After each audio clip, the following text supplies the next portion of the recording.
ఋషికొండలో అధికారికంగా ప్రభుత్వం చెప్పినే ఆల్రెడీ అక్కడ కన్స్ట్రక్ట్ అయి ఉన్నటువంటి టూరిజం సంబంధించినటువంటి హోటల్ కూల్చేసి అక్కడ ఏకంగా ఒక ప్రభుత్వ సీఎం ఆఫీస్ అయితే సీఎంఓ కట్టడానికి ప్రిపేర్ అయినప్పుడు ఇంకేముంది అనుమతి లేదు, రేపే కూల్చేస్తారు, పర్యావరణ విధ్వంసం, ఋషులు తపస్సు చేసుకునే ప్లేస్, అక్కడ తపస్సు చేసుకునే ప్లేస్ అయితే అంతకుముందు టూరిజం ఎట్లా ఉంది, అంతకుముందు హోటల్ ఎట్లా ఉంది, అంతకుముందు ఎట్లాగా అక్కడ వ్యాపారం జరిగింది.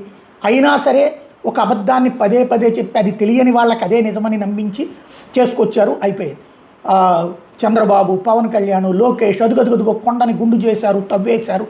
అది ఇప్పుడు సింహాద్రి అప్పన్న కొండకే గుండు కొట్టేస్తున్నారంటూ అప్పన్న భూముల్లో కొండని తొలిచివేస్తున్న వైనాన్ని ప్రొజెక్ట్ చేశారు. ఒక్కసారి మీరు చూడొచ్చు, ఇదంతా కూడా సింహాచలం శ్రీ వరాహ లక్ష్మీ నరసింహస్వామి దేవస్థానానికి సంబంధించి 160 ఎకరాల కొండ. ఈ కొండని డేటా సెంటర్ నిర్మాణం పేరుతో ఏ విధంగా బోడిగుండు కొడుతున్నారు, ఈ కొండను చూడొచ్చు మీరు, ఏ విధంగా బోడిగుండు కొడుతున్నారో మనకు కనబడతా ఉంది. మరి ఇది గుండు అసలు అంటే అదేమో పర్మిషన్ పెట్టుకుని గవర్నమెంటే తవ్వుతుంటే బూత్ అన్నారు, ఇది మరి ఎలా నీతి అయ్యింది?